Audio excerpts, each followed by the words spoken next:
en el sentido estricto del término, muchísimo menos un investigador, porque no se puede investigar en filosofía, es absurdo. Se distingue cuál es el gran cambio más profundo de convertirse de docente, investigador, en un filósofo del llano. Es así, ¿o no? Un filósofo Sí, de la calle, del desierto, de las ciudades, de otra cosa. De la diáspora. Claro. ¿Qué se siente? ¿Cómo es el cambio? Bueno, yo tengo que decir que no ha sido un cambio porque yo siempre lo he sido. Nunca he sido un filósofo académico en el sentido estricto del término, muchísimo menos un investigador, porque no se puede investigar en filosofía, es absurdo, ¿no? Quien investiga, normalmente lo que se dice investigar en filosofía es copiar, digamos, resumir textos que has leído por ahí. En todo caso se puede crear en filosofía, se puede escribir. Pero se puede crear a partir de un autor y también se puede investigar a partir de un autor. Sí, se puede investigar, yo mismo he hecho cosas, pero yo siempre he sido, digamos, bastante extra académico, sinceramente. Porque como yo he comentado alguna vez, yo soy filósofo de las 24 horas del día. Esto si fuera médico, o si fuera ingeniero o abogado, eso sería de formación profesional. No puede ser médico las 24 horas del día ni abogado, pero un filósofo es... yo soy filósofo las 24 horas del día. Full time. No, sobre todo porque yo vivo la vida con ese sentido, ¿no? Todo. Entonces... O sea que la vida entonces para vos es una especie de aprendizaje permanente y una traducción permanente a un conocimiento nuevo. Sí, es un aprendizaje permanente, por supuesto, y es un descubrir permanente, puesto que como no sabemos este primate que somos, no sabemos qué sentido tiene, y además nos moriremos sin saberlo, ¿eh? ¿Qué pasó para que un primate en un determinado momento se le ocurriera tener un tipo de inteligencia que inventa inmortalidades y que se cree superior a otros animales? ¿Qué ocurrió? ¿No? Algunos siguen siendo primates y hacen nada más que política, por ejemplo, en Argentina. No, primates somos todos. Lo que pasa es que seguimos siendo, pertenecemos al orden de los primates. No, la política son normalmente los más imbéciles. ¿No? Sí. Bueno, Porque hay que ser bastante imbécil para...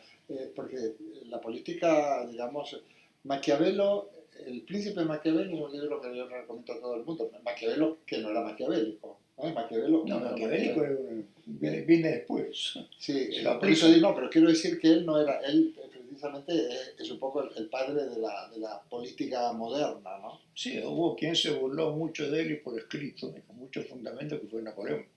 Claro. Y entonces, bueno, el político normalmente no siempre es lo mejor, es de lo mejor lo que dedican a la política. Y probablemente los mejores no tienen futuro político.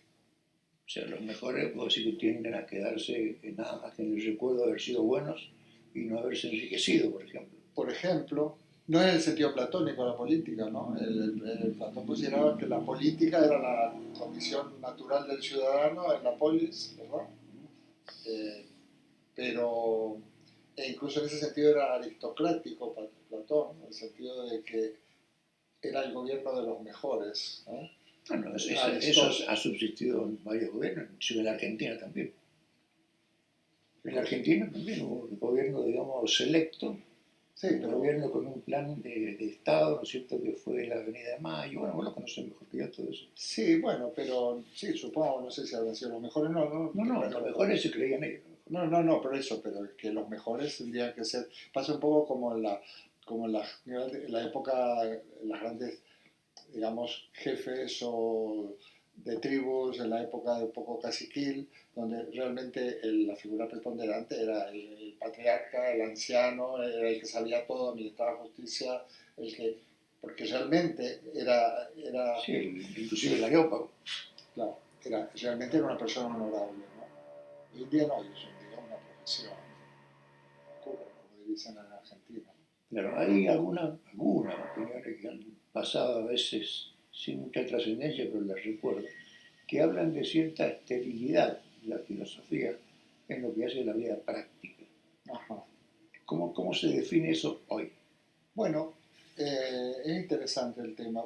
Bueno, lo primero, partimos de la base que interesa mucho la filosofía, pero tanto en Europa como en América Latina. Interesa mucho la filosofía.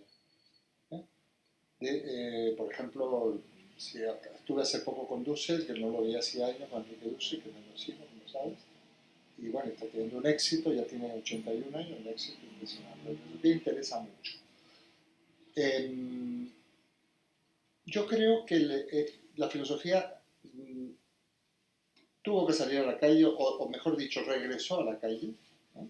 Porque en la época clásica se hacía en la plaza pública. Regresó al ágora.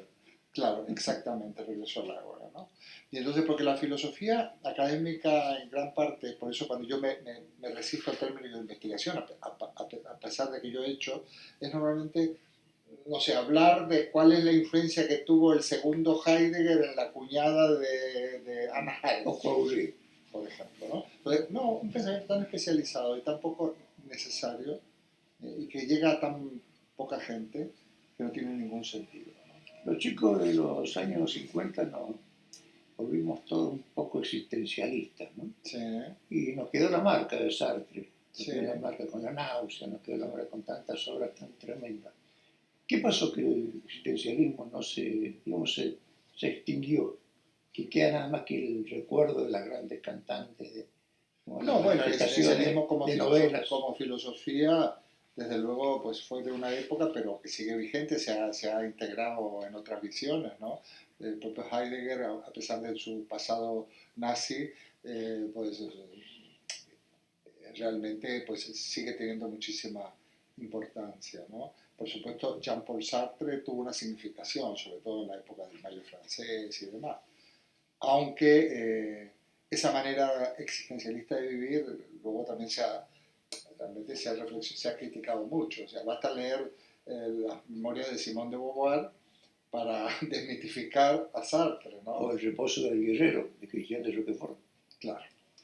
Pero han dado paso a otras filosofías que también son muy interesantes, la otra vertiente, porque ya sabes que en filosofía hay básicamente dos vertientes, una vertiente hermenéutica, pues el existencialismo, y una vertiente analítica. En la filosofía, realmente el cometido de la filosofía es un análisis del lenguaje. Sin embargo, Heidegger también decía que el lenguaje es la casa del ser. Entonces, realmente, prácticamente es posible que nunca salgamos del lenguaje del ser humano. Ahora mismo estamos en el lenguaje, pero no solo el lenguaje verbal, sino el gestual.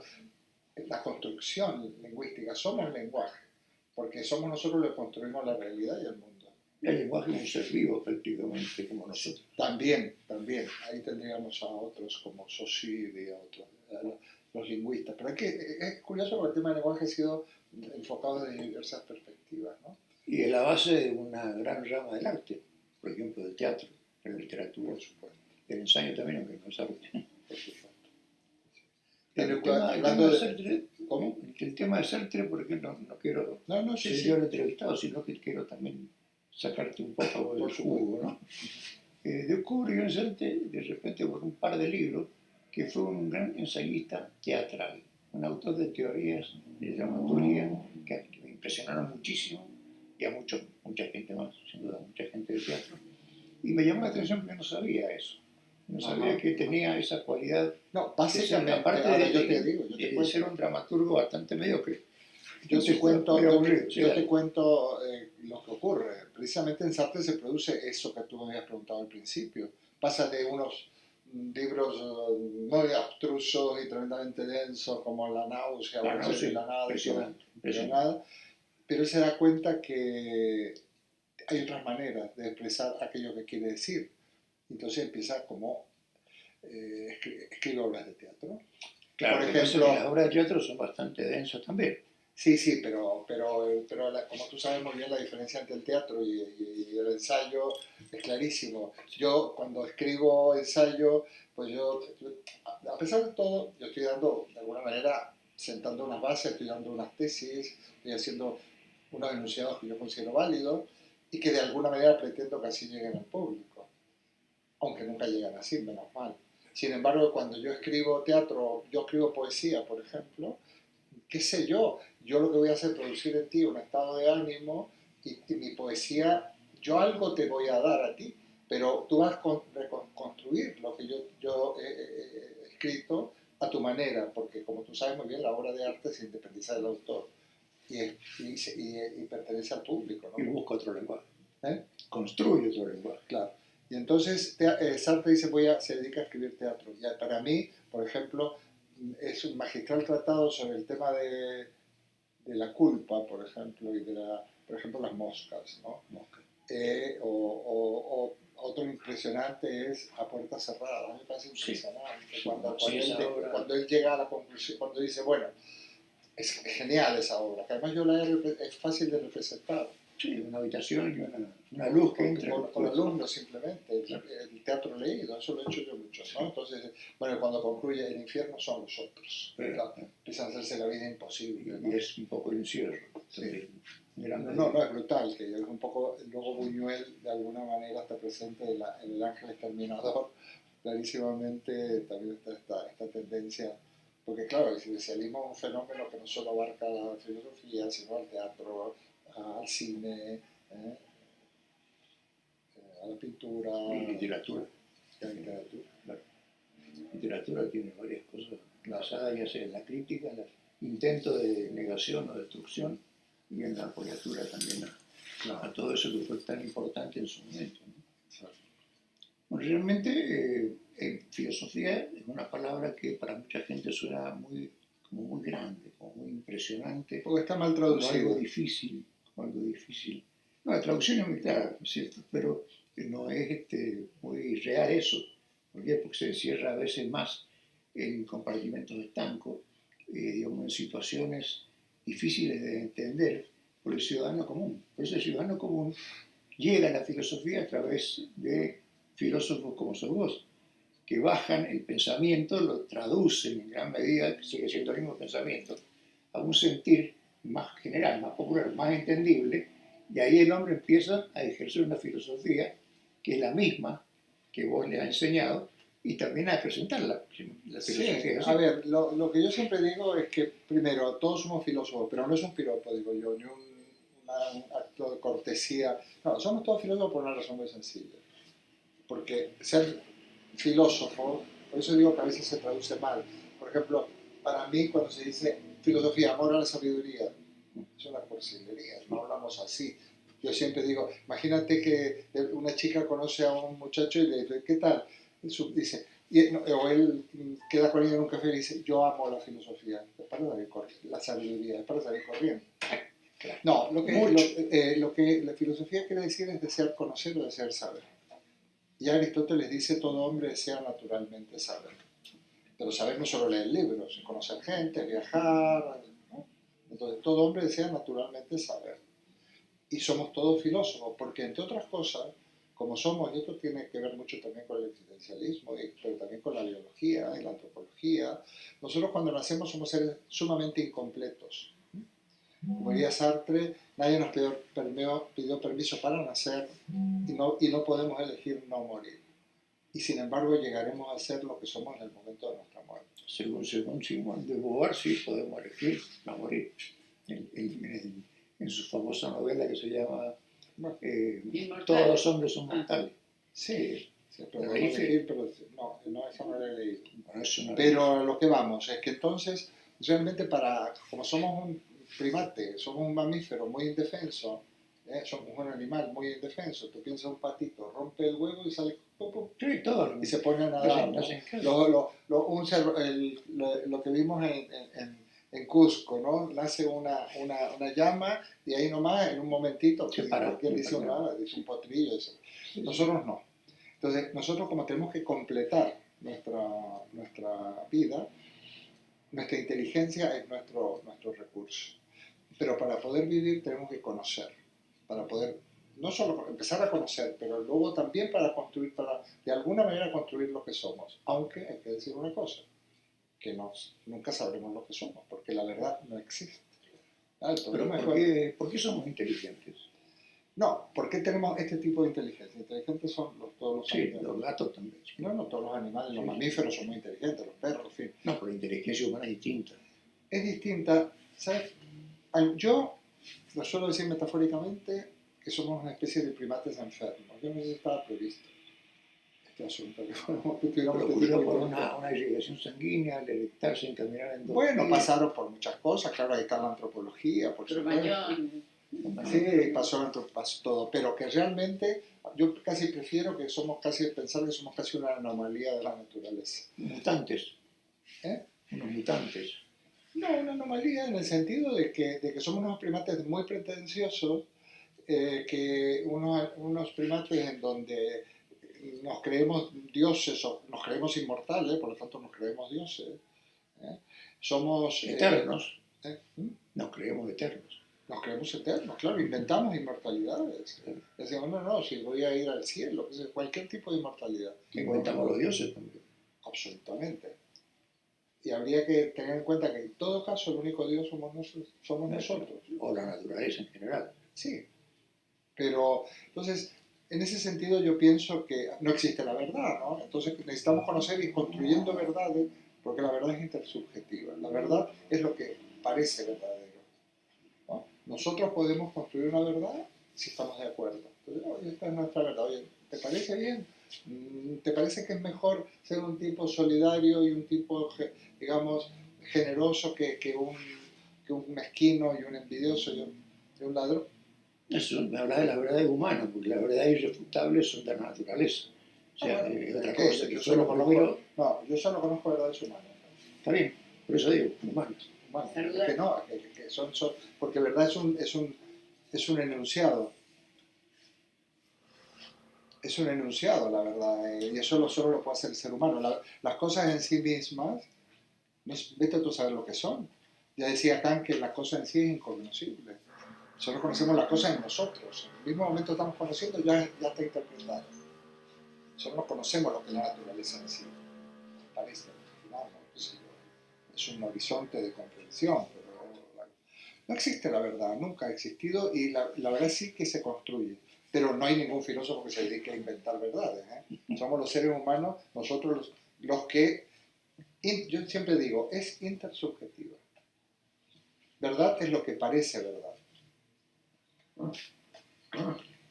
Lo que parece, pero yo, no, yo me refería, tal vez sea una tontera o una No, vulgaridad decir, hay verdades irrefutables, por ejemplo, que es lo primero que impresiona al hombre en su rol de hombre primitivo, que es, por ejemplo, bueno, la falsa salida del sol, que no sale, porque como dice una rockera conocida argentina, el sol, aunque no lo veamos pues no siempre sabemos si realmente fue tan... Es que no lo sabemos, eso sí que no lo sabemos. Eso nos imaginamos que puede haber ocurrido. No, no, pero lo que sí sabemos es que está, lo vemos todos los días y que sale y es una verdad irrefutable. Sí, O sea, bueno, la luna, por ejemplo, esas son simplezas. Pero sí. es lo primero que el ser, digamos, ¿Pero qué es primitivo, ¿pero qué es lo lo ve como una irrefutable? cosa. No, lo irrefutable es que sale el sol. Que nosotros vemos que sale el sol, eso es lo irrefutable. Sí, Para ti. claro. Para un ciego no, se lo tiene que contar. Claro, pero si queda el sol, se va a dar cuenta porque se va a morir quemado. Mucho tiempo en verano. Sí, pero O sea quiero decir que no puede negarlo que no lo vea. Yo creo que verdades irrefutables no existen. Tampoco. Las leyes no nada que ver con la filosofía, pero No, tiene todo. la ley de la física sí, no la puede negar. Si no, yo saldría volando y me ahorraría gastar combustible. No, eso son formulaciones de regularidades que en la naturaleza se producen y que llegan a nosotros de una manera más o menos tangencial. Pero no sabemos, es imposible saber lo que son en sí mismas. Nosotros formulamos de alguna manera esas regularidades en leyes, en enunciados válidos, que son, por un lado, demostrables en cierto modo, siempre en función de las variables, ¿eh? Y de un contexto, y si no, ahí tienes a Einstein, ¿no? Y el principio de incertidumbre y todas estas cuestiones. ¿No? Ahora, ¿qué función cumple para vos la literatura en su vinculación con la filosofía y también a veces como una adelantada a la filosofía en algunos aspectos? La literatura se adelanta a varias disciplinas, en una situación no de, digamos, de evidencia, sino porque plantea, digamos, realidades futuras o inexistentes. La literatura La es ficción, arte. propiamente La dicho. literatura es arte. Y el arte precede a la filosofía. La acompaña y continúa Es así. y se complementan. La literatura es arte. Y quizás en el arte es donde el ser humano ejercita, de alguna manera ejerce, más que en ninguna otra cosa, esa peculiaridad de esa especie de primata enfermo que de alguna manera apunta a inmortalidades y a dioses. Y eso se produce en el arte. El arte es precisamente, yo aquí tengo que reconocer que de alguna manera me dejo impresionar por el romanticismo alemán, ¿no? El arte que es lo que más nos trasciende, porque es la búsqueda de un absoluto que además sabemos de antemano que no existe, además. La diferencia que hay entre el romanticismo alemán y el español es la dialéctica con la muerte, ¿no?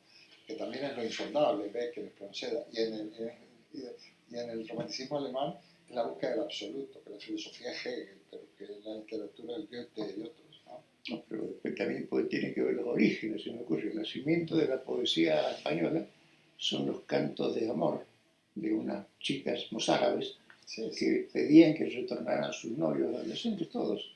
Es la primera poesía española que se conoce para registrar el amor. El amor es uno de los motores fundamentales y creo que en todo, digamos, bueno, pues tienes el cantar de los cantares y todo eso. Entonces, claro que no es literatura. ¿Y qué es? Y para mí, ¿no es cierto?, es una especie de historia dentro de una gran novela que es la Biblia, porque es la mejor novela del mundo. Pero literatura, ¿no? ¿En qué otro género se puede clasificar el cantar de los cantares si no es la literatura? Sí, yo más que literatura me parecería si se aproxima algo de la poesía. Bueno, pero es que poesía y literatura, la poesía es una parte de la literatura. No, son cosas muy distintas. No quiero bueno, quiero decir que la poesía es un tipo de literatura, o sea, decir, no, la poesía es una disciplina enteramente aparte y los cultores, digamos, intensos, salvo un Beckett que escribió de todo bien, ¿no es cierto?, son una cosa muy definida. Y muchas veces los poetas, por la síntesis que la poesía exige en gran medida, son más propensos a escribir teatro que a escribir literatura. Pero es que estamos en lo mismo. Mira, la literatura, digamos, el arte de escribir, es fundamentalmente metafórico. Puede haber ensayo también. Fundamentalmente es como la pintura. O sea, los materiales que tú utilizas es la palabra. Entonces puede ser un ensayo, que es como el más duro, pero puede ser teatro, que es mucho más, digamos, se comunica más con la gente. Puede ser poesía, puede ser novela, puede ser cuento, relato corto. Es toda literatura, es ficción. Esta es la diferencia. Lo otro tiene la vocación de no ser ficción, por lo cual ahí meten más la pata. Pero fíjate que lo menos propenso a la ficción es la poesía.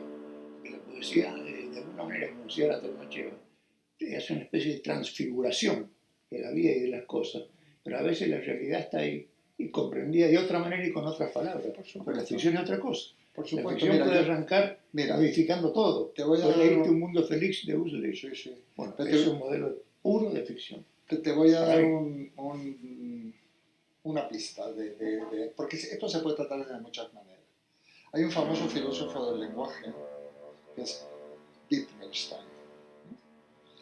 Wittgenstein escribe el Tractatus Logico Philosophicus y lo titula en latín. Él es un alemán, no es un austríaco.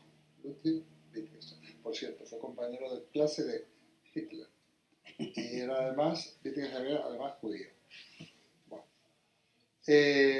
Wittgenstein escribe el Tractatus porque él quiere encerrar en toda una formulación lógica lo que es el mundo, la realidad, ¿no? Una lógica, un mundo. El famoso, también Bertrand Russell está en esa línea, él va a estudiar con Bertrand Russell. Cuando termina el Tractatus, que está todo puesto en fórmulas y en sentencias, uno en sistema decimal, 1.1.1, 1.1.2, ¿no? Cuando termina el Tractatus dice lo siguiente: esto es de lo que se puede hablar. Punto aparte. De lo que no se puede hablar, mejor es callarse. Otro elemento. Aquí se abre el terreno de lo místico, de lo insondable. Entonces, ese terreno de lo místico solo se puede expresar con el arte. Sí. Y eso es, digamos, de lo que se puede hablar, es como la punta del iceberg. Y todo lo demás es de lo que no se puede hablar. Y entonces, hay gente que no lo entiende. No, lo que está diciendo Wittgenstein ahí, luego va a evolucionar, de que científicamente de lo que se puede hablar es lo que pone en el tratado. Y científicamente puedo hablar de muy poquito. La ciencia es tremendamente corta, tremendamente, por otra parte, tiene que ser muy mesurada, tiene que ser de alguna manera fundada. Pero felizmente los seres humanos tenemos el arte.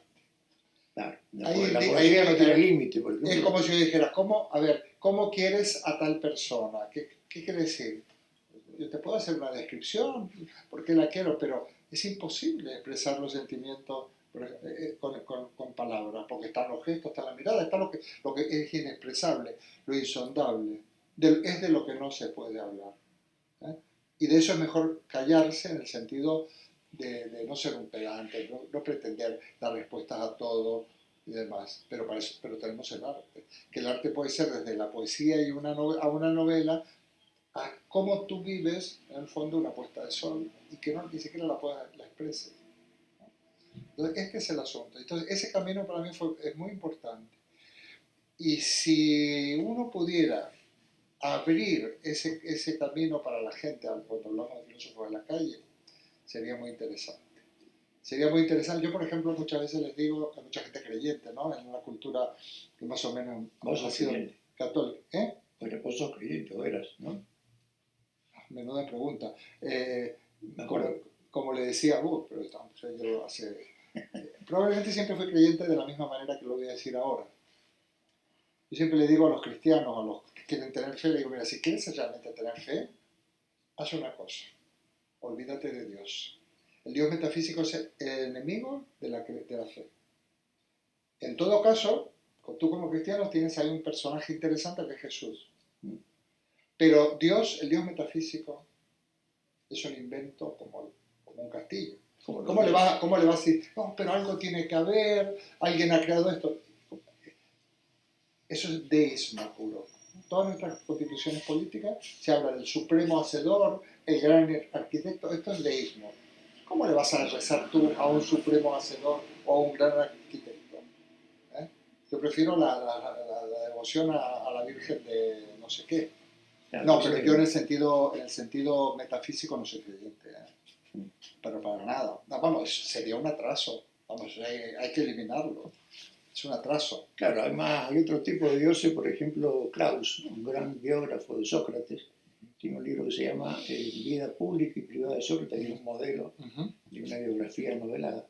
Dice, Dios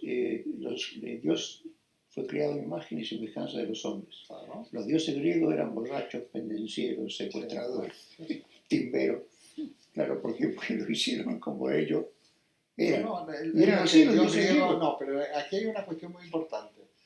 El valor fundamental de Grecia y del pensamiento griego es la verdad.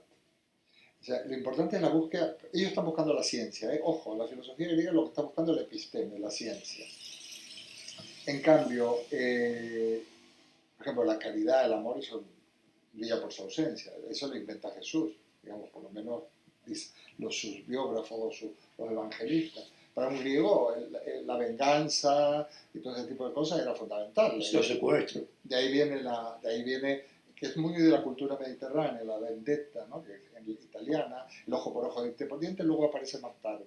Pero fundamentalmente, digamos que un hombre honesto, la arete, que en griego es el hombre, es el filósofo.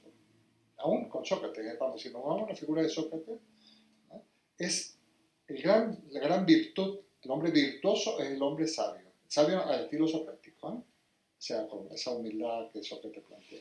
En cambio, para un cristiano es el hombre, digamos, generoso,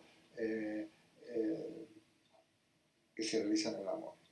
Ahora, había filósofos que estaban más inclinados o tenían ciertas inclinaciones hacia la ciencia, como Tales de Mileto, por No, ejemplo. no, todos exceptuando, no, no, todos exceptuando una línea, por ejemplo, Platón es un filósofo político, ¿no? Básicamente. De hecho, la República es su obra fundamental. La filosofía es la ciencia. Bueno, la primera filosofía y probablemente la única, en un cierto sentido, es la física. Es la física. Fíjate que no se habla de filosofía, pasan muchas décadas antes que se hable de filosofía. Porque filosofía es, a ver, era como decir, estos filósofos, estos que se dedican a conocer, pero lo que ellos buscan es la episteme. ¿Eh? Tales de Mileto, los filósofos de Milesio, el propio Parménides, el propio Heráclito, etc. Ellos lo que buscan es la episteme, o sea, buscan un lenguaje, bueno, se denuncian los primeros principios lógicos, Parménides, el ser es, el, el no ser no es imposible que el ser no sea o que el no ser sea. Esto es realmente, es la episteme. Platón Y parte incluso... de la lógica. ¿Cómo? Y parte de la lógica. No es que sea parte de la lógica. No, es que decir, es también la tiene, lógica. tiene No, el concepto no, lógico. no, es que es la lógica. Es la lógica, claro. Y la ciencia, ellos hablan de la física, porque eran los físicos. Física se escribe exactamente igual en griego. Y entonces, la filosofía es física. Y es más, la física es filosofía. Hoy en día, ¿eh? Y viceversa. Lo que pasa es que hay otra vertiente. La física sería, y la lógica, sería aquello de lo que se puede hablar. Y que tampoco se puede hablar mucho. Y el resto de la ética, por ejemplo, la estética, es de lo que no se puede hablar. Porque la ética no es una ciencia, por ejemplo, es una disciplina normativa, que de alguna manera te indica, digamos, cómo alcanzar la virtud. Hay una corrección, ¿Mm? una suerte de corrección que uno ejerce sobre sí mismo a través de una tradición, de un ejemplo. Bueno, sí, y además es normativa, en el sentido de que la ética lo que intenta es de alguna manera Mejorar. decir cuando algo es bueno o malo. En cambio, la ciencia es cuando algo es verdadero o falso. No, pero también tiende a mejorar al hombre. Tiene, digamos, hay una pauta de una línea de conducta. Bueno, tú dices se en el lee sentido... en las profesiones, por ejemplo. En las profesiones. La ética, por ejemplo. Sí, sí, sí. El juramento hipocrático, una ética. Sí, pero eso sería una consecuencia también de la ciencia, de la otra vertiente, ¿no? Lo que se trata, todo mejora. Mira, aquí hay una cosa para mí fundamental, que es ya clásica, sobre todo en el del medioevo, que son los famosos trascendentales del ser, que van unidos. Bueno, lo digo en latín, pero no por petulancia, sino porque, y luego lo otro, ens, unum, bonum, verum, pulcrum. Se llaman los trascendentales del ser.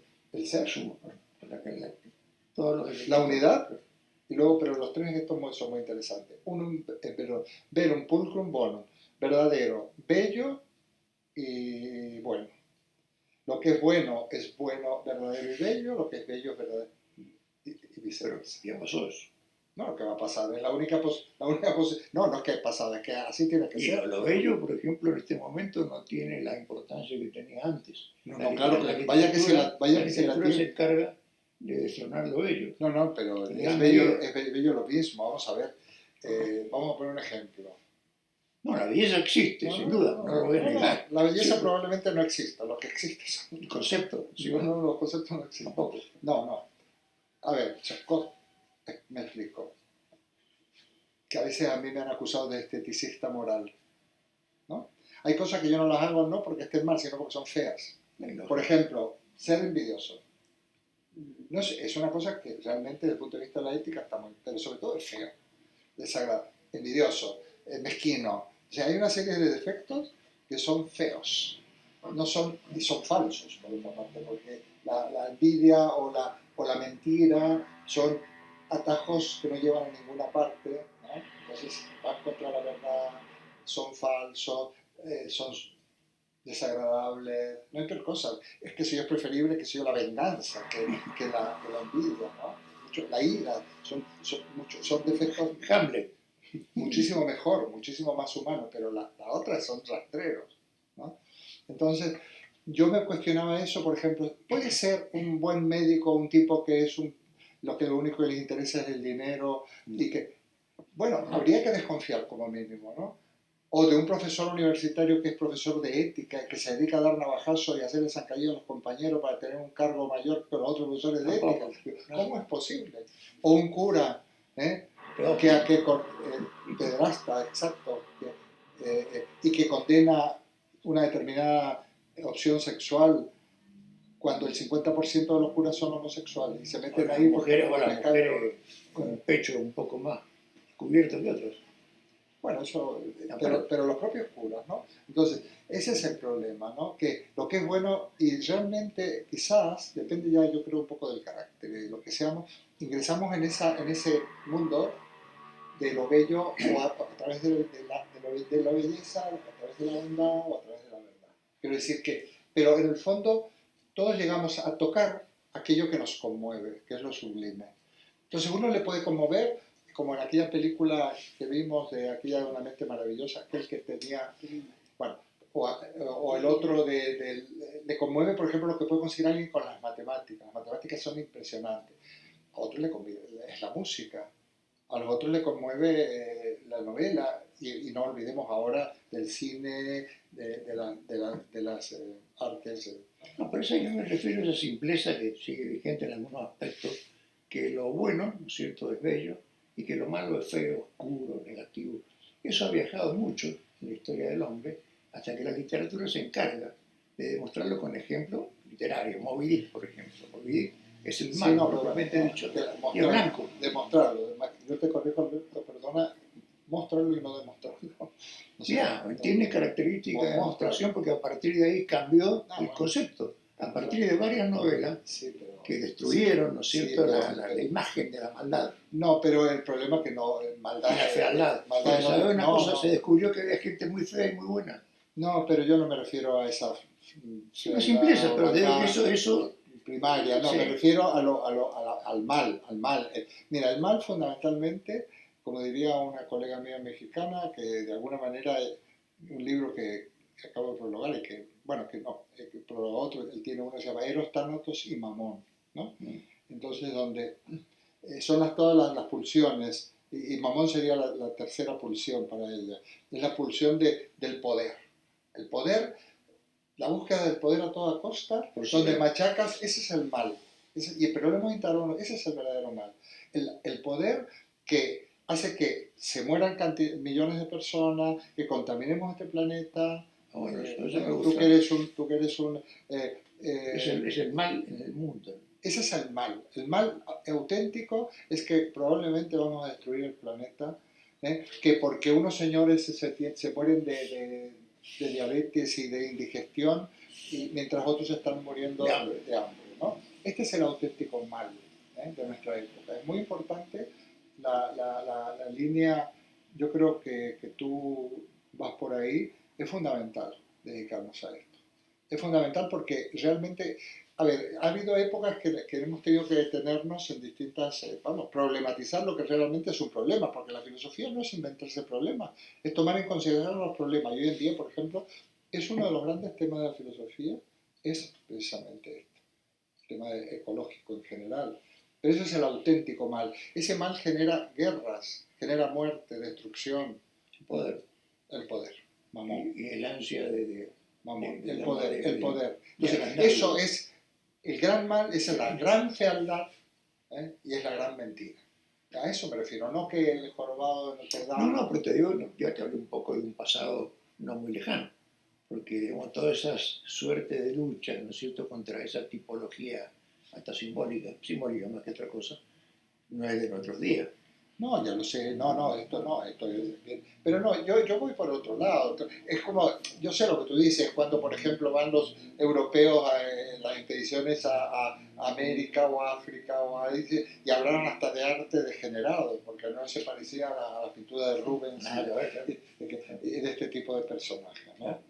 Pero pero eso yo creo que está bastante claro. Pero yo sigo creyendo en esta unión, trilogía, bien, ¿verdad? Para mí sería amor, en el fondo. Y seguro. En el fondo, la bondad es amor. Es fundamental el temor que está. Y el amor es bondad. ¿Y el amor es? Es bondad. No, claro, es la bondad. Y es lo bello. y es lo verdadero, es lo verdadero. Pero una verdad que no se puede enunciar, porque es que porque yo me reconozco mucho como filósofo del lenguaje también, filósofo de la calle, pero filósofo del lenguaje, porque es lo que no se puede enunciar, o sea, es de lo que no se puede hablar, de Wittgenstein. A mí ha ejercido una influencia enorme, ¿eh? Un señor que escribe en fórmulas lógicas del estilo de Peano. Bueno, Peano inventa ese lenguaje y Wittgenstein escribe en ese lenguaje. Parece mentira como ahí se puede llegar a tocar o aproximarse a aquello de lo que, a lo sublime, que es aquello de lo que no se puede hablar. Pero ahí se tocan, curiosamente, las dos vertientes de la filosofía. Porque por un lado está un Heidegger, ¿no?, que dice el lenguaje es la casa del ser, o un signo somos indescifrado, parafraseando a Herder, y lo comenta. O cuando Heidegger en Holzwege, Caminos en el Bosque, yo recomiendo, describe el cuadro de Van Gogh, que se reduce los zapatos, este cuadro de los sectos, todo lo que puede decir describiendo un cuadro, porque Heidegger va a hacer lo mismo que Sartre. El existencialismo lo que hace, llega un momento que dice, no, yo no puedo escribir ser y tiempo que no hay quien lo entienda. ¿Eh? Llega a decir Heidegger con el ser y tiempo, que es su obra clave, que mejor la lean en francés porque la traducción en francés se entiende mejor, ¿no? Sin embargo, esa descripción, por ejemplo, del cuadro de los zapatos, ¿no?, donde dice esas oquedades, quién sabe quién ha puesto su pie ahí, y el campesino, o Saint-Exupéry cuando dice en Tierra de Hombres, que empieza, y el campesino extraía el fruto de la tierra y su producto era universal. Esta es la verdad del trabajo del agricultor, del campesino. Entonces, esa es la verdad, a esa verdad. Y ahí sí entrojamos con lo que tú dices de la verdad de la naturaleza, ¿eh? Con los ciclos, aquello que para los griegos el ciclo eterno retorno, aquello que tú me decías que si el sol sale, por supuesto. No, hay fenómenos que son, digamos, prácticamente asombrosos, como el de los bichos estos, los insectos, ¿cómo se llaman? Los que se entierran 7 años y salen ¿qué papel? La cigarra. La cigarra. Bueno, la cigarra sale únicamente en años bisiestos. Sí, sí. O sea, sale directamente, como decirlo, sale en ciclos donde sus depredadores están menguados. Sí, sí. Porque si salen antes, desaparece la especie. Entonces salen ahí, procrean. Yo fíjate, lo que yo que dejaría un poco así ¿cómo como elemento de conclusión, en parte, es no formulemos, no formulemos. O sea, no etiquetemos. No, y lo digo con todo aprecio, con todo afecto. No distingamos literatura, poesía, no sé qué. Si tú eres un escritor, no me puedes, yo te digo que esto. Lo que pasa es que yo le escapo de los conceptos. No, pero tú estás metiendo más conceptos. Claro, pero ocurre que cada tanto tienen cierta existencia real, ¿no es cierto?, sí, pero, cerca de uno. No sé, Alberto, pero es que aprendamos a vivir un poco en la intemperie, aprendamos a vivir un poco en la incertidumbre. Por ejemplo, en concepto no se puede hacer teatro, no se puede escribir teatro, en concepto no se puede. No, por eso nada. No, pero si no me refiero a eso, me refiero a que acostumbremos a vivir en incertidumbre. O sea, decía el amigo Dussel, me acuerdo cuando era joven, yo he visto, tengo el gran gusto de verlo en México, dice, la seguridad del ser humano, dice él, del hombre, yo debo del ser humano porque son en algunas, para tener un lenguaje excesivamente sexista, aunque no estoy de acuerdo con ciertos giros estos exagerados del lenguaje no sexista, decirlo otorrinolaringóloga y otorrinolaringóloga han venido ayer, no, por favor. Entonces, él decía, la seguridad del ser humano es la seguridad, comparándolo con un avión, de la lanzada, decía, él decía así. O sea, el avión, mientras está lanzado, está seguro, como se pare, se cae, ¿no? Y a mí eso me parece una metáfora muy interesante, que por cierto, ¿qué es eso? Poesía, arte, una metáfora. Las metáforas son importantes. El existencialismo son muy ejemplares. Sí, no, y el existencialismo, por ejemplo, utiliza mucho la metáfora y de hecho los denostadores de Heidegger dicen, bueno, eso es poesía. Los otros dicen, pero esos son siempre los últimos energúmenos, los que son heideggerianos o son analíticos o tal, no ellos, ¿no? Se les hace decir cosas que no es verdad. Yo tuve un profesor que conoció a Heidegger y estudió con Heidegger, se llamaba el Raúl Echauri, que por cierto murió muy joven, rosarino, y contaba que en una oportunidad, hablando con Heidegger, le había dicho uno, no, yo lo admiro, profesor, yo pienso como usted. Dice, pues si usted piensa como yo, usted no es heideggeriano, usted tiene que pensar como usted. Claro, ¿cómo va a pensar como usted? Qué horrible, se me ponen los pelos de punta si alguien va a pensar como yo. ¿Entiendes? Entonces, bueno, las cuestiones filosóficas, pero no desde el punto de vista teórico, ni desde el punto de vista disciplinar, no, desde el punto de vista de las cuestiones del ser humano, que son las cuestiones filosóficas, bueno, las abordas con el arte, las abordas con la ciencia.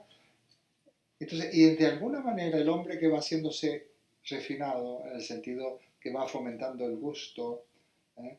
Entonces empiezas ya es una cuestión, una experiencia individual, empiezas a integrar, ¿no? Qué curioso que te gusta la ciencia, pero te gusta la música, te gusta la poesía, y se van como contagiando, ¿no? Hombre, no eres, quizás no percibes todo exactamente igual, depende de cualidad. Yo soy muy malo para la música, me gusta el jazz, lógicamente me gusta, tengo una influencia, pero no me digas, y además, o el flamenco, por poner un ejemplo, ¿no? Quizás porque es mucho más primario y yo soy mucho más pandito en estas cosas, pero me encanta la ciencia, me encanta la matemática, me encanta la física, me encanta, sí, ¿entiendes? O sea que habría que reprimirse un poco de formular. A mí me decía la vez pasada, es que eres contradictorio. Hombre, por supuesto.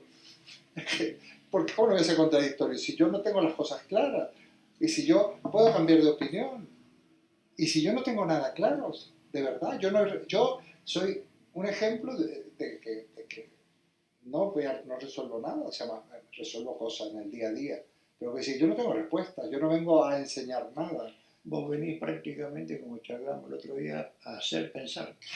Sí, y yo le llamo, a llamar la atención, a señalar, a mostrar, en el sentido más literal del término. Digo, oye, mira Alberto, ¿qué ves allí? ¿Ves aquello? Y tú me dices, sí, sí, lo veo. Ah, mira, te estoy mostrando. Digamos, hacer que se dirija la mirada.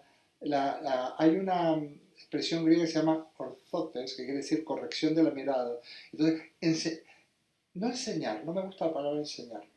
Mostrar, sí, señalar lo que si quieres enseñar. Enfocar.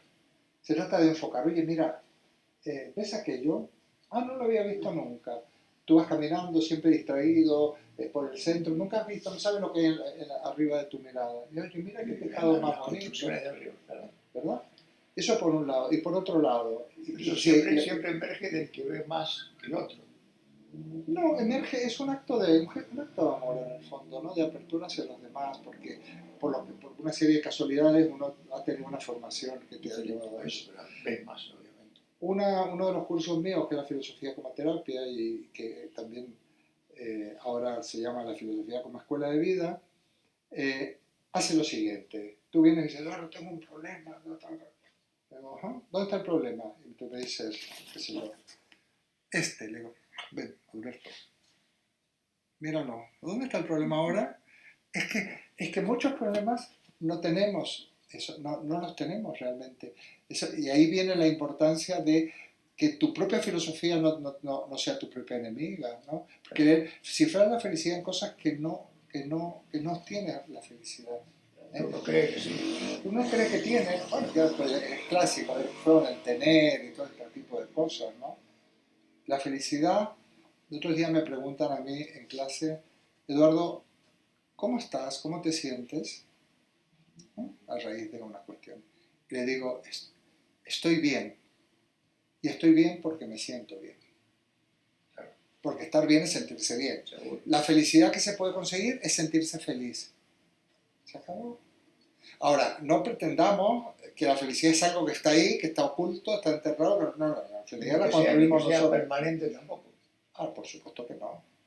Pero puede ser permanente, sí, vivir y estar satisfecho con la vida y eso sí que puede ser más que permanente un común denominador. Pero es una forma de vida. Sí, pero también tiene mucho que ver con asumir, vamos, no me gusta la palabra asumir porque nos vamos casi hacia la psicología, ¿no? pero aceptarte y aceptar.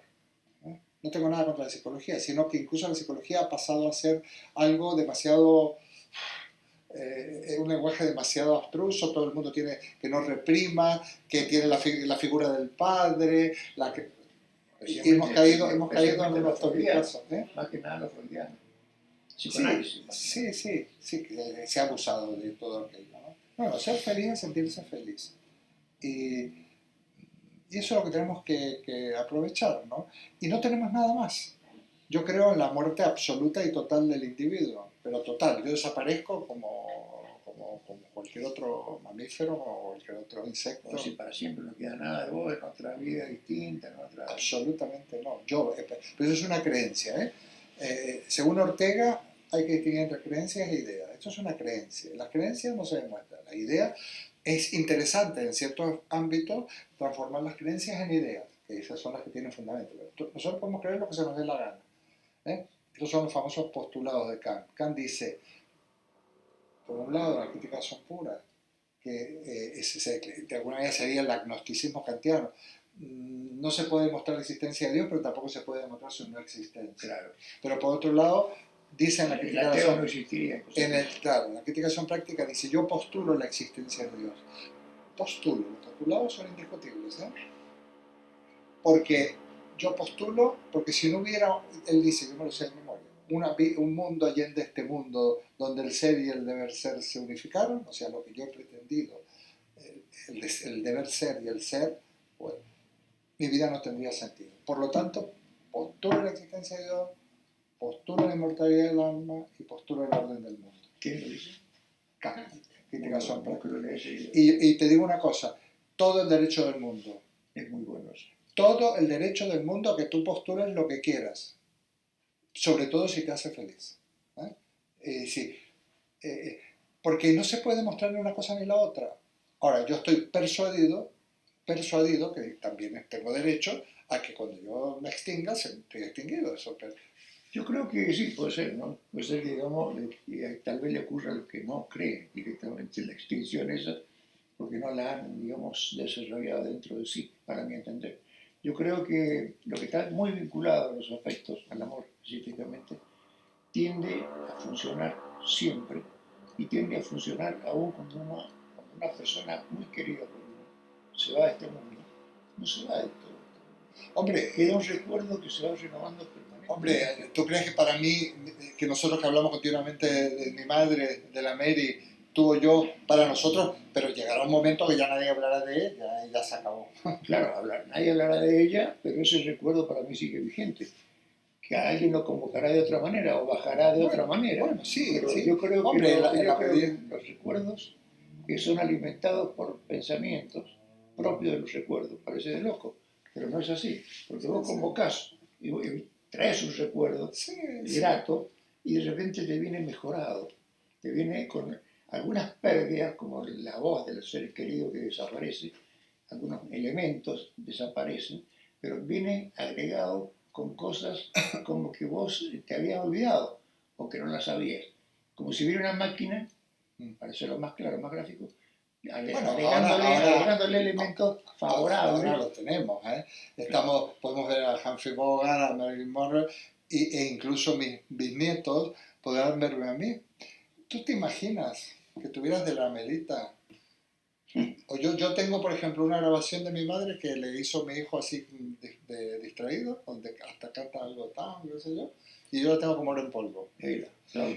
Imagínate tú, están súper acostumbrados mis hijos a que, yo no sé si algún hijo mío ha visto alguna vez alguna grabación mía, sí, pero probablemente... técnica. Sí, pero están ahí. ¿Tú te imaginas poder poner una tele? Me vas a ver a mí vivo hablando y hablando de estas cosas y saber, oye, este era mi padre, o este era mi abuelo, o este era mi tatarabuelo. Entonces, la cosa está cambiando, pero eso no me da ningún tipo de inmortalidad. Bueno, vamos a ver. Tú lees a Sócrates, pero a Platón, Sócrates a veces pone estas cosas que no, hay que tener un poco de discreción, no ser tan cara dura. Cuando te ponen en Facebook no sé qué, lo firman Sócrates, ¿no? Que no es que escribió nada. O dicen Saramago, hay una cosa que circula, un hijo es algo que te da Dios, tal, nunca lo puede haber dicho Saramago, porque era totalmente ateo. Jamás Saramago Como la diría... frase de Eva Perón, Sí, el que WhatsApp. surgen, por ejemplo, de películas donde el guionista se le acaban las palabras a la Eva y entonces cita, y en un momento hablando de los pobres, dice esto, esto, esto. Y después el mismo guionista lo escucha en un discurso, ¿no es cierto?, peronista. Y bueno, tiene que decirlo, la verdad, dice, no, dice, yo lo he escuchado muchas veces que tal frase, nunca la dijo. La mayoría de esas frases no se han dicho, ¿no? No, se lo atribuye, de alguna manera también le da más entidad ya casi de personaje a una persona. Y le agregan, digamos como dicen, ¿Qué vas a hacer con ello? Sigue grabándolo. ¿Qué como vas a si hacer fuera con esta conversación? como si fuera un valor agregado. Esta conversación primero es para mí. Sí, muy bien. Y Soy luego... posesivo en eso. Porque No, me parece bien. Y esto luego... para mí es muy importante. Bueno, ajá. Y, bueno, Y porque luego forma la parte... síntesis, porque es muy larga, para Sí, cualquier hombre, cosa. claro. Sería un pequeño librito chiquito y una nota. Bueno, la voy a difundir en varios lados. Uno de los lados es una revista que se llama, ¿cómo se llama este? Diálogo, Ujú. que es una revista de una persona que, bueno, paga muy poco, pero paga. Ujú. Y la publica bien, o sea, la difunde Ese lo bien. escribes tú lo Otra que es te toca. para Quinta Pata. La quinta pata, que no me paguen, que es un órgano defensor de los derechos humanos internacional. Tiene una buena apreciable cantidad de lectores del mundo. La mando a gente amiga mía en Francia, en España, Sí. en varios lados, todo este tipo No, de yo cosas. te lo pregunto, pues, Y ¿sabes lo por qué? reproducen ¿Sabes por qué te ellos. lo pregunto? Por si, no, más que te lo pregunto, lo formulo por lo siguiente. Yo personalmente no tengo nada, el más mínimo interés en dejar nada para la posteridad. Tampoco soy aquello que, y de verdad, puedo tener una autoestima alta en ciertas cosas, pero al mismo tiempo eh, no se me sube a la cabeza el dedicarme a la filosofía. Pero sin embargo me parece que tiene que haber un retorno a la sociedad de aquello que de alguna manera, que yo he recibido de la sociedad. Entonces, además porque creo que es fundamental que eso, que el ser humano sea filósofo. Las personas sean filósofos porque nos hace libres. Entonces me acuerdo desde mi escuela primaria de Mendoza, me acuerdo de la escuela secundaria de Mendoza, me acuerdo de la universidad en Santa Fe, me han dado tanto, y en España por supuesto, que bueno, ese es un retorno de un hombre que al fin y al cabo ya está en una época otoñal absoluta, bueno, absoluta, claramente otoñal, y sí que me interesa, porque y también son muy importantes las tecnologías nuevas, las que llaman nuevas, las TIC, porque eso tiene más difusión que un libro. Yo tengo 120 y tantas mil, un libro lo leo. Es verdad que no lo leen completo, pero también me da estadística en minutos. ¿Te imaginas un libro que lo lean o que lo ojeen 120.000 personas? Imposible. ¿No? Y sin embargo, hay gente que se lo pone y me mira y dice que cuando puedas mirarlo, estás hablando conmigo. Si puedo hacer una pregunta, me Sí, todo lo que parece quieras. una síntesis puede ser del Congreso de París de 1900, porque aquí en Ciencias Políticas nadie lo conoce. Bueno, es que esto, yo no sé tanto, ¿eh? Yo lo que sé es que ese congreso, como son todas las exposiciones universales, fue una exposición universal, que ha habido muchas, ha habido en Sevilla, incluso en España, y supongo que aquí. Se hacen varios congresos, varios eventos culturales, y uno de esos congresos pues era un congreso de filosofía, un congreso de matemáticas, demás. En el de filosofía se conocen precisamente Bertrand Russell con el Peano y sus discípulos, y precisamente la autobiografía de Bertrand Russell nos cuenta lo que le impactó, ¿no?, la cuestión. Lo interesante de ahí es que, bueno, por ejemplo, para el tema de la comunicación es fundamental. Nosotros ahora hablamos del WhatsApp, del Facebook. Ellos se comunicaban, los intelectuales, la gente, diariamente, ¿eh? Entonces ya habían impreso sus tarjetas, como unas tarjetas postales, sus fotos, claro, se escribían, oiga, se trataban de temas, profesor, mire, estoy buscando la solución a este problema, ¿qué le parece? Lo mandaba, al otro día lo tenía porque funcionaba el correo muy bien.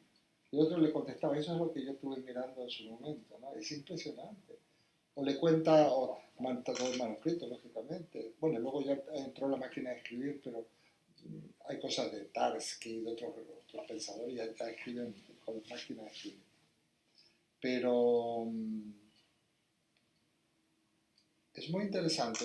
No sé si te respondo con eso o te interesa alguna otra curiosidad. No, es por la relación que había con el peronismo, que dicen que fue casi uno de los pocos que leyó el Congreso ese de París completo, en 1900.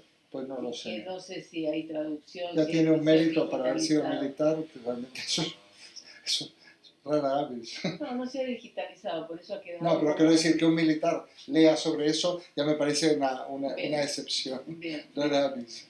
Claro, ¿No? claro. Porque normalmente los militares pues tienen un grado de limitación muy importante. Hay una, puede ser la última o penúltima, no sé, Sí, pregunta. no, lo que hay que hacer es llamar un taxi también. Bueno, Dime. ¿se es feliz? ¿Se puede llegar a ser feliz siendo filósofo? Por supuesto. Yo te diría que la única posibilidad de ser feliz es ser filósofo. Qué bueno. Pero filósofos somos todos, ¿eh? O sea, tú eres filósofo, Viviana es filósofa, Victoria es filósofa, filósofos somos todos. Entonces, es la única posibilidad. ¿Sabes por qué? Porque lo contrario... Entonces hay que darse cuenta. ¿Eh? Hay que darse cuenta. Hombre, a ver, ¿eres filósofo? Ahora, si te das cuenta, muchísimo mejor. ¿No? Mucho mejor. Es como aquel que canta bien. Dice, no, yo canto... No, pero ahora voy a ir a un conservatorio. Claro.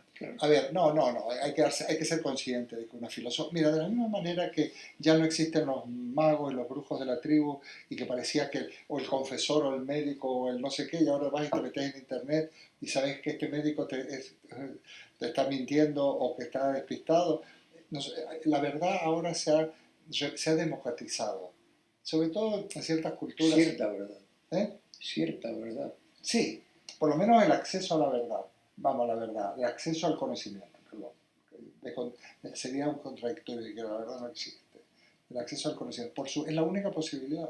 Digamos la verdad, un aspecto de la verdad que nos permite, la verdad permitida, porque hay un poder dominante que digamos que se da en la mano en diferentes partes del mundo, diferentes países, y la verdad que nos llega es una desmentida absoluta de la famosa globalización. Sí, pero sí, por supuesto, pero es interesante lo tuyo, por supuesto. Además, se puede ser feliz, entonces, para mí ser feliz, sentirse feliz, gracias al conocimiento. Y yo diría, también al amor. Pero un amor, no el amor el amor sencillo, el amor humano, el amor que tiene altibajos. Pero hay que estar preparado, porque de repente hay seres, yo he conocido seres humanos, no me incluyo, seres humanos que sufren en demasía, quizás desmedidamente, por el dolor y el sufrimiento ajeno. Conocí un poeta, Víctor Hugo Cunha, que se autoinmoló al estilo Gonzo porque no soportaba el sufrimiento. Sí, bueno, pues eso puede ser una patología. Es muy importante, es como decir, se está muriendo yo no como porque en África se mueren de hambre. Bueno, a ver, claro, pero entonces, come y de paso. Con ese criterio, muchos santos son casos patológicos. Y no es así. Seguramente. Y eso que yo los admiro. Seguramente los estados de éxtasis. Muy interesante Santa Teresa, por cierto. Algún día hablamos de Santa Teresa de Ávila. Muy interesante. Por ejemplo, la levitación que está comprobado, ¿cierto? En algunos, está comprobado porque sí, yo no una monja de eso no tengo ni idea. Delante de todo en un convento. Eso está comprobado. Sí, yo no tengo ni idea. Hay fotos, hay grabaciones. Mucho con el chingón. ¿Qué hay? Grabaciones, fotos. Yo soy muy prosaico. Sí, hay demostraciones prácticamente. Pero hay documentos gráficos, ¿qué hay? No, porque testigos. Que no había máquinas de sacar fotos. Creo que es lo que ella escribía. No, eran testimonios, los testimonios son válidos. Sí. No, La justicia moderna no seguía por... Con ese criterio pues también se abrió el Mar Rojo, ¿no? Además la otra, el estado de misticismo está al alcance de los artistas, no solamente de los místicos, de los religiosos. El misticismo, en gran medida, está al alcance de los seres humanos. Claro, pero lo que acceden a él, en muchos casos, no son los místicos. Yo he conocido, por ejemplo, un poeta mendocino, Ricardo Tudela, que era un místico absoluto y no era religioso. Una cosa contradictoria. No, todo lo contrario. El gran obstáculo para no ser místico es ser religioso. Es que la religión es un obstáculo terrible. Sí, pero ha habido muchos religiosos místicos. Sí, pero porque sobre todo eran místicos. La religión es un obstáculo. Eran místicos a pesar de ser religiosos. Es un obstáculo. La religión es un obstáculo tremendo. Así tenemos nuestro buen Papa, por ejemplo, que tiene las cosas claras del Bergoglio, ¿no? En este aspecto. Yo creo que lo máximo que tiene el Papa es una condición de ser muy valiente.